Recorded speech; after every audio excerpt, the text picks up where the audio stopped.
दृष्टि आईएएस के audio article programme में आपका स्वागत है। आज का हमारा आर्टिकल द हिंदू में प्रकाशित खबर online voting for NRIs under study says law minister Kiran Rijiju के सारांश पर आधारित है। इस आर्टिकल में टीम दृष्टि के इनपुट्स भी शामिल है और यह आर्टिकल सामान्य अध्ययन प्रश्न पत्र 2 के भारतीय राज्य व्यवस्था खंड से जुड़ा है। तो आइए लेख की शुरुआत करते हैं, जिसका विषय है क्या है एनआरआई के मताधिकार से जुड़े मुद्दे। हमारे वीडियो अंग्रेजी में देखने के लिए फॉलो करें हमारा ही दूसरा यूट्यूब चैनल दृष्टि आईएएस इंग्लिश। किसी लोकतांत्रिक देश की पहचान वहां मौजूद लोकतांत्रिक मूल्यों से होती है। इन लोकतांत्रिक मूल्यों में नागरिकों को मिले मौलिक अधिकार बुनियादी तौर पर शामिल होते हैं। इन्हीं अधिकारों में से एक है वोट देने का अधिकार यानी मताधिकार। इस अधिकार के जरिए देश के नागरिक अपने लिए सरकार का चुनाव करते हैं। आमतौर पर किसी भी लोकतांत्रिक देश के सभी वयस्क नागरिकों को मताधिकार हासिल होता है। हालांकि जो नागरिक किसी अन्य देश में रहते हैं उनके लिए मताधिकार का इस्तेमाल करना आसान नहीं हो पाता। ऐसे में सवाल ये है कि प्रवासी नागरिकों के वोट देने के अधिकार को कैसे सुनिश्चित किया जा सके। अगर बात भारत के संदर्भ में करें तो भारत में एनआरआईज यानी अनिवासी भारतीयों को अन्य नागरिकों की तरह व्यक्तिगत रूप से अपने मत के इस्तेमाल का अधिकार दिया गया है। लेकिन ज्यादातर एनआरआईज वक्त और पैसे की समस्या की वजह से इस अधिकार का इस्तेमाल करने में सहज नहीं हो पाते हैं। इसलिए कई सालों से एनआरआईज को ऑनलाइन पोस्टल बैलेट से मत देने की सुविधा की मांग होती रही है। इसी बात को ध्यान में रखकर सरकार ने इस दिशा में विचार करने का फैसला किया है। तो हाल ही में इस मामले में कानून मंत्री किरण रिजिजू ने लोकसभा में बताते हुए कहा कि भारत सरकार इस दिशा में विचार विमर्श कर रही है। लेकिन यहाँ इससे जुड़ा बड़ा सवाल ये है कि एनआरआईज को पोस्टल बैलेट सुविधा दिए जाने के आखिर क्या लाभ होंगे और साथ ही इससे संबंधित चुनौतियों को भी ध्यान में रखना होगा। तो इसकी राह में कई चुनौतियां आने वाली हैं। तो ऐसे में ये देखना अहम होगा कि सरकार इन चुनौतियों से पार पाने के लिए क्या क्या उपाय कर पाती है। तो आइए सबसे पहले हम जानते हैं कि संविधान में मताधिकार को लेकर क्या कुछ प्रावधान किए गए हैं। तो असल में मत देने के अधिकार का मकसद निष्पक्ष रूप से सरकार का चुनाव करना है। इससे जहां लोकतंत्र को बल मिलता है वहीं नागरिकों का भी सशक्तिकरण होता है। यही वजह है कि भारत में आजादी के फौरन बाद सार्वभौमिक मताधिकार की व्यवस्था की गई, जबकि भारत में ब्रिटिश शासन के दरमियान मताधिकार भूमि और संपत्ति के स्वामित्व, आय के भुगतान और नगरपालिका कर जैसे कुछ पात्रता मानदंडों तक ही सीमित था। जैसा कि हम सभी जानते हैं कि सार्वभौमिक मताधिकार का मतलब लिंग, जाति, धर्म, जन्म स्थान आदि के भेदभाव के बिना सभी वयस्क नागरिकों को मताधिकार देना है। तो अगर मताधिकार से संबंधित संवैधानिक प्रावधानों की बात करें तो भारतीय संविधान के अनुच्छेद 325 व 326 मताधिकार से जुड़े हैं। इनके मुताबिक प्रत्येक वयस्क नागरिक जो मानसिक रोगी या अपराधी न हो उसे मत देने का अधिकार दिया गया है। इसी के साथ अनुच्छेद 19 के तहत वाक एवं अभिव्यक्ति की स्वतंत्रता का प्रावधान किया गया है। इस अभिव्यक्ति की आजादी में अपना मत या राय व्यक्त करना भी शामिल है। यहाँ हमारे लिए एक बात जानना बहुत जरूरी है कि आजादी के बाद मताधिकार के लिए न्यूनतम आयु 21 साल तय की गई थी, जिसे साल 1989 में 61वें संविधान संशोधन के जरिए 18 साल कर दिया गया। अगर वर्तमान संदर्भ में देखें तो जो नागरिक 1 जनवरी को 18 वर्ष की आयु का हो जाता है तो उसे मतदाता सूची में अपना नाम दर्ज करने का अधिकार मिल जाता है। तो इस पूरी चर्चा के बाद अब एनआरआईज के बारे में जान लेते हैं। एनआरआईज यानी अनिवासी भारतीय ऐसे भारतीय नागरिक हैं जो भारतीय पासपोर्ट धारक होते हुए किसी अन्य देश के सामान्य निवासी हैं। मसलन जो नागरिक काम या अन्य किसी वजह से भारत में निवास नहीं कर पाते वे एनआरआईज माने जाते हैं। यदि एनआरआईज मतदाताओं की संख्या पर बात करें तो भारतीय निर्वाचन आयोग के मुताबिक साल 2019 में 1 लाख के करीब अनिवासी भारतीय मतदाता के तौर पर पंजीकृत हैं। तो ये तो बात हो गई एनआरआईज की। कभी कभी खबरों में हम पीआईओ और ओसीआई कार्ड धारक के बारे में भी सुनते हैं। तो असल में पीआईओ यानी पर्सन्स ऑफ इंडियन ओरिजिन एक ऐसा विदेशी नागरिक होता है जिसके पास किसी समय भारतीय पासपोर्ट था या फिर जिसके माता पिता या दादा दादी भारत के नागरिक थे। तो वहीं ओसीआई यानी ओवरसीज सिटीजनशिप ऑफ इंडिया एक आव्रजन स्थिति है जो भारतीय मूल के विदेशी नागरिकों को भारत में रहने, अध्ययन करने या काम करने की इजाजत देती है।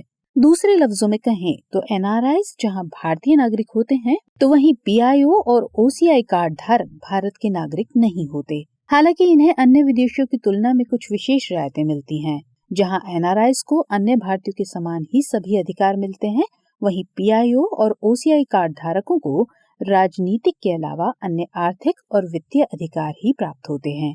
हालांकि पीआईओ या ओसीआई कार्ड धारक एक तरफ जहां कृषि भूमि नहीं खरीद सकते, वहीं दूसरी तरफ ये न तो सरकारी नौकरी कर सकते हैं और न ही उनके पास मतदान संबंधी कोई अधिकार होता है। तो अब सवाल है कि एनआरआईज को किस तरह के राजनीतिक अधिकार मिले हुए हैं।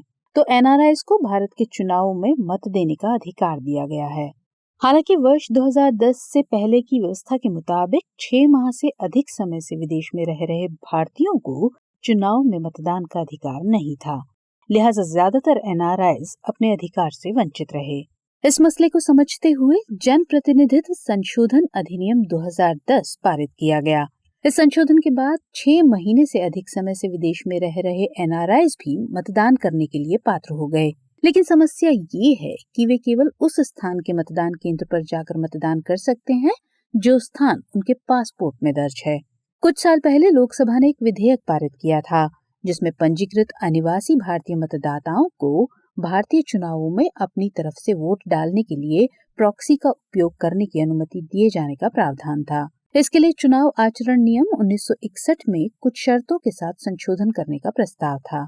हालांकि लोकसभा के भंग हो जाने से ये विधेयक समाप्त हो गया। आपको बता दें कि प्रॉक्सी वोटिंग का मतलब अपने बदले किसी और को अपना मत देने का अधिकार देना होता है।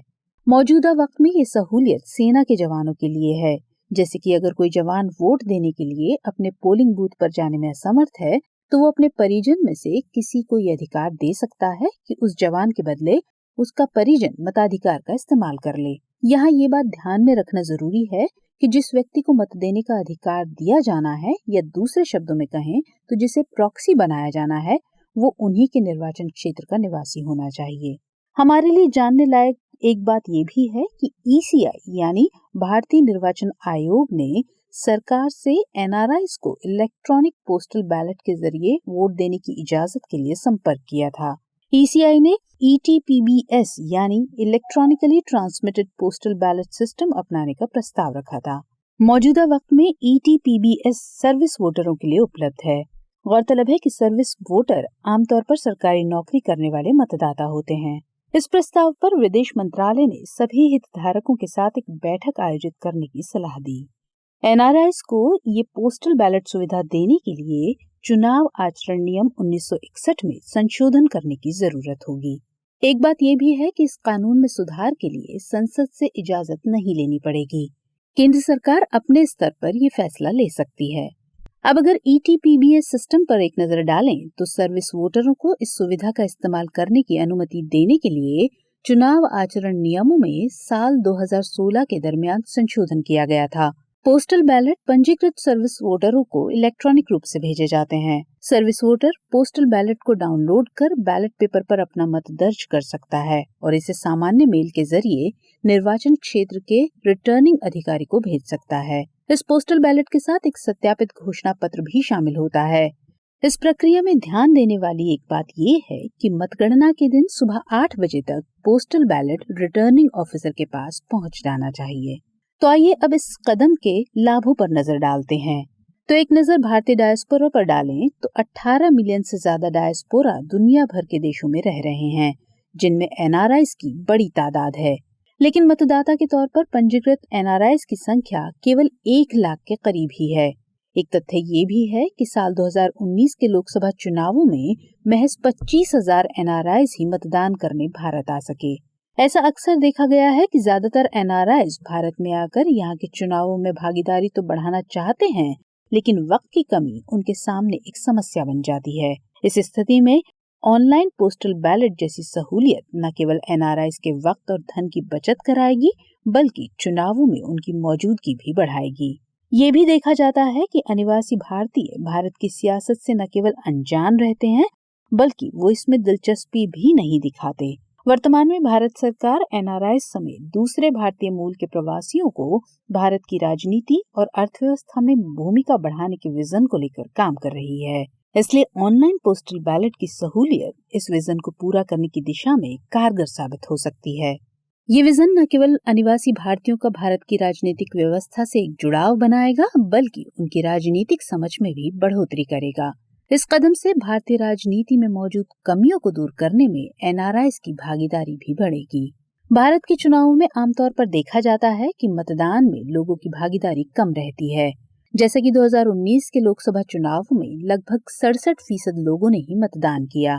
ऐसे में एनआरआईज़ के लिए उठाया गया ये कदम भारत में होने वाले लोकसभा और विधानसभा चुनावों में कुल वोटिंग फीसद में बढ़ोतरी कर सकता है।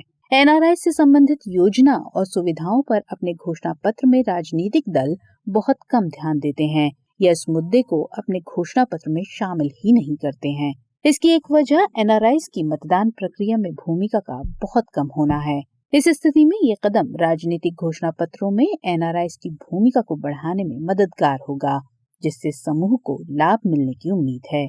इन सब के साथ ही ये कदम दुनिया के सामने भारतीय लोकतंत्र की स्थिति को और मजबूत करेगा, जिससे लोकतंत्र से संबंधित सूचकांकों में भारत की स्थिति में भी सुधार आने की संभावना है। तो इन सब लाभों को जानने के बाद एक बात ये भी जानना जरूरी है कि एनआरआईज़ को पोस्टल बैलेट सुविधा देने के मसले में क्या कुछ चुनौतियां भी हैं, जिन पर चर्चा किए बगैर हमारे लिए इस मुद्दे को पूरा समझना मुमकिन नहीं है। तो आइए इस संबंध में उन कुछ चुनौतियों पर भी नजर डाल लेते हैं। तो सबसे पहली समस्या या चुनौती मतदाता के रूप में पंजीकृत अनिवासी भारतीयों की संख्या को लेकर है, जो लगभग 1 लाख के करीब ही है। इस स्थिति में इन एनआरआईज़ मतदाताओं के लिए इससे जुड़े सिस्टम को अपनाने से संसाधनों पर अतिरिक्त दबाव पड़ने की संभावना है। इसी के साथ चुनाव आयोग ने भी माना है कि उसके पास वोट देने के योग्य एनआरआईज़ का कोई देशवार डेटा उपलब्ध नहीं है। इस स्थिति में डेटा को इकट्ठा करके प्रबंधित करना एक बड़ी चुनौती हो सकती है। भारत में होने वाले करीब सभी चुनावों में फर्जी मतदान और फर्जी मतदाताओं से जुड़ी समस्या सामने आती रहती है। ऐसे में एनआरआईज़ के मामले में भी ये समस्या आ सकती है। चुनाव आयोग ने प्रस्ताव दिया था कि शुरुआत में इस ईटीपीबीएस व्यवस्था को America, Canada, New Zealand, Japan, Australia, Germany, France और दक्षिण अफ्रीका में मौजूद एनआरआईज़ के लिए लागू किया जा सकता है। लेकिन इस प्रस्ताव में ये स्पष्ट नहीं किया गया कि ब्रिटेन और सभी खाड़ी देशों में मौजूद एनआरआईज़ को इस प्रस्ताव से बाहर क्यों रखा गया।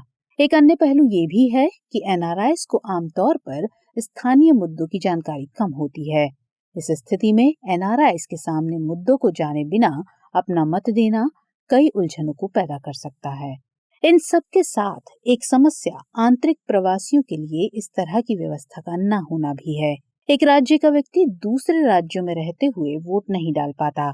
भारत में होने वाले चुनावों में कम वोटिंग होने की एक वजह प्रवासी व्यक्तियों की चुनावों में भागीदारी का न होना है। वर्ष 2011 की जनगणना के आंकड़ों की माने तो भारत में करीब 45 करोड़ प्रवासी मौजूद हैं। इन सब लाभों, चुनौतियों आदि के मद्देनजर अब ये जानना जरूरी है कि ऐसे में आगे की राह क्या हो सकती है। तो किसी भी देश के लिए राजनीतिक और आर्थिक व्यवस्था में उसके प्रवासी नागरिकों का भी महत्वपूर्ण योगदान होता है। भारत के संदर्भ में देखें तो भारत उन देशों की सूची में शीर्ष स्थान पर काबिज है जो विदेशों में रह रहे प्रवासियों से धन प्राप्त करते हैं। तो ऐसे में उन प्रवासी नागरिकों की पूरी जानकारी राष्ट्रीय स्तर पर एक डेटाबेस में इकट्ठा करने की दरकार है, जिससे एनआरआईज़ मतदाताओं से संबंधित आंकड़ों का इस्तेमाल करके उनके मतदान को बढ़ावा देने के लिए जरूरी कदम उठाए जा सकें। साथ ही एनआरआईज़ को मतदाता सूची में शामिल करने के प्रयास तेज करने की भी जरूरत है, ताकि ज्यादा से ज्यादा एनआरआईज़ भारत में लोकतंत्र के महापर्व में अपनी जिम्मेदारी निभा सकें। ये ध्यान रखना भी जरूरी है कि एनआरआईज़ के लिए जब भी पोस्टल बैलेट सुविधा उपलब्ध कराई जाए तो किसी देश में मौजूद एनआरआईज़ को पूर्वाग्रह के आधार पर न छोड़ दिया जाए। इसके साथ ही एनआरआईज़ को पोस्टल बैलेट सुविधा उपलब्ध कराने के साथ ही ये भी तय करना जरूरी है कि एनआरआईज़ को भारत में होने वाले चुनावों के मामले में स्थानीय मुद्दों की बेहतर समझ हो, ताकि वो सही फैसला कर सकें।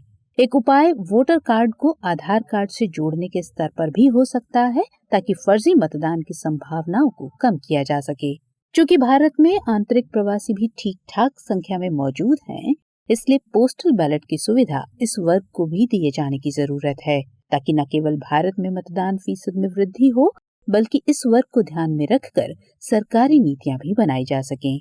ये बात कतई नहीं भूलना चाहिए कि भारत दुनिया का सबसे बड़ा लोकतंत्र है, जिसमें सभी नागरिकों को अपनी सरकार चुनने का जरिया मुहैया कराया जाना सरकार का कर्तव्य है। आइए अब नोट करते हैं आज का सवाल।